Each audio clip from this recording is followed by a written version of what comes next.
Һаумыһығыҙ, эфирда яңлыҡтар сығарылышы, студияла Лилия Әҙелбаева. Башҡортостанда көнкүреш ҡалдыҡтарын сығарған өсөн хаҡ ғинуар айынан түгел, 1 февральдан арттырыла. Был хаҡта Башҡортостан Республика Хөкүмәте премьер-министры Андрей Назаров белдерҙе. Андрей Геннадьевич билдәләүенсә, 2021 елда республикала субсар буйынса реформаның икенсе этабы көтөлә. Төбәктә көнкүреш ҡалдыҡтарын сығарыу, контейнер майҙансыҡтары эшләү, фототөркәү системаһын индереү менән бергә субсарҙы айырым йыйыуҙы ойоштороуҙы талап ителә. Хөкүмәт рәйесе ҡаты көнкүреш ҡалдыҡтарын сығарыу менән шөғөлләнгән операторҙарҙы үҙ эшенә яуаплыраҡ ҡарарға ла саҡырҙы. Хөкүмәт һәм төбәк операторҙары алыҫ ҡасабаларҙа йәшәүселәр өсөн хаҡты арттырмаҫҡа килеште. Улар элекке кеүек бер кеше иҫәбенә 55 һум ғына түләйәсәк. Сөнки субсар аҙ йыйыла, аҙнаға бер тапҡыр ғына суп йыйыу машиналары килә. Премьер шулай уҡ яҡланмаған ҡатлам кешеләренә ташламалар булдырыуҙы ла уйларға ҡушты. 2021 йылға тиклем ҡаты көнкүреш ҡалдыҡтарын сығарыуға тарифтар Башҡортостанда иң түбәне ине. Түбән хаҡтар төбәк операторҙарына үҫешергә, яңы полигондар, сорттарға айырыу пункттары төҙөргә мөмкинлек бирмәне. Суп эшкәртелергә тейеш булһа ла, былтыр уларҙың 26% ғына сортировка үткән, 2% ғына утилләштерелгән. Ҡаты ҡалдыҡтар менән эшләүсе төбәк операторҙары республика биләмәләрендә 7 субсар һаҡлау майҙансығы булдырырға тейеш. Әлеге ваҡытта экология министрлығы 3 операторҙы, экология Т, мәләүез ҡалдыҡтар менән эш итеү, махсус автохужалыҡ инвестиция программаһына индергән. Ошо компанияларға тарифтарҙы арттырыу рөхсәт ителгән. Улар уны тарифтар буйынса дәүләт комитеты менән килешеп эшләй. 1 февральдан Стәрлетамаҡ, Салауат, Күмертау, Сибай ҡалаларын һәм 18 районды хеҙмәтләндергән Эко-Сити йәмғиәте субсар өсөн түләүҙе күп ҡатлы йорттарҙа йәшәүселәрҙән 94 һумда 63 тин, шәхси секторҙағылар өсөн 96 һум 10 тин күләмендә түләйәсәк. Ҡый түгү графигы менән танышырға теләүселәр экология министрлығының төбәк операторҙарына шылтырата ала. Интернет селтәрендә бөтә һорауҙарға яуап табы булһа ла, бөтә киҫкен хәлдәр ҙә законды уҡып ҡына хәл ителмәй. Белгестәр менән кәңәшләшеү мотлаҡ. Берҙәм Рәсәй партияһының Сибай ҡалаһындағы йәмәғәт ҡабул итеү бүлмәһендә депутаттар һәм юристтар халыҡты төрлө үтенестәр менән йыш ҡабул итә. Ошо көндәрҙә партияның ғаилә менән ҡабул итеү тигән проекты эш башланы.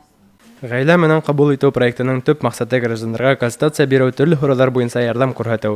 Тәүге ҡабул итеүҙе партияның урындағы бүлексәһе, секретары Гөлдәр Заитова һәм Айгөл һәм Айнур Бухарбаевтар ғаиләһе ойошторҙо.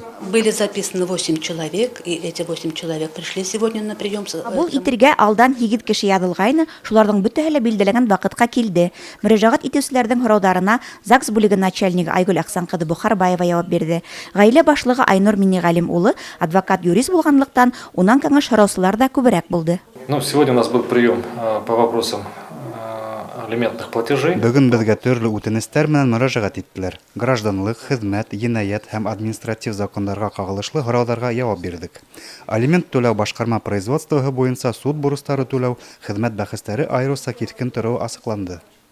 Партияның урындағы бүлексәле секретары Гөлдәр Заитова белдереүенсә, коронавирус пандемияһы осоронда ауыр хәлгә тараусылар ошондай хоҡуҡи ярҙам күрһәтеүҙәр дауам итәсәк. Киләһе ҡабул итеүҙәр күсмә рәүештә үткәрелеп, ҡаланың 5 ҡасабаларында уҙғарыласаҡ. Байрас Байбулов, Александра Юрина, Гөлдәр Ҡадаева, Радмир Иҫәнғолов, яңылыҡтар өсөн. Сибай ҡалаһының иң йәш юлдаш ҡасабаларының береһе Сармат һуңғы арала күҙгә күренеп төҙөкләнә.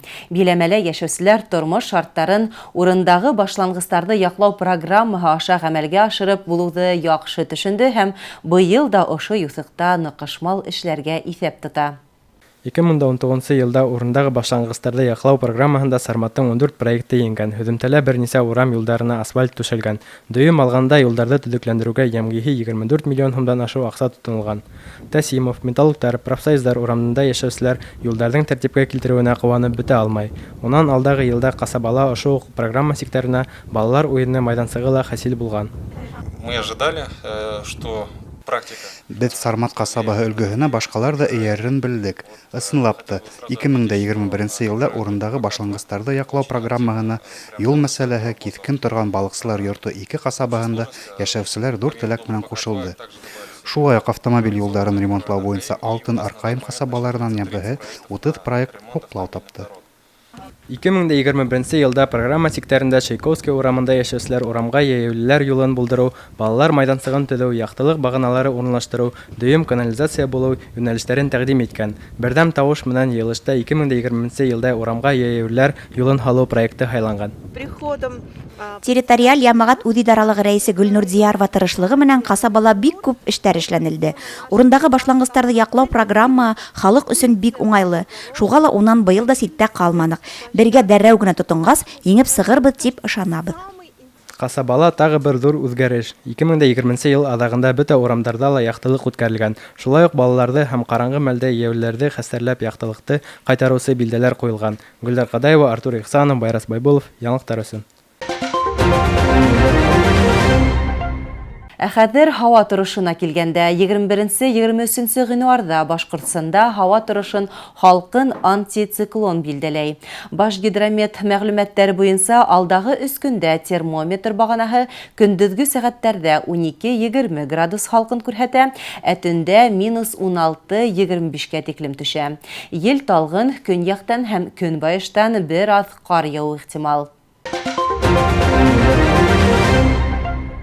Ошының менән яңлыктар сыгырылышы тамам. Студияла Лилия Әделбаева булды. Киләһе очрашкандарга тиклем сау сәламәт булыгыз.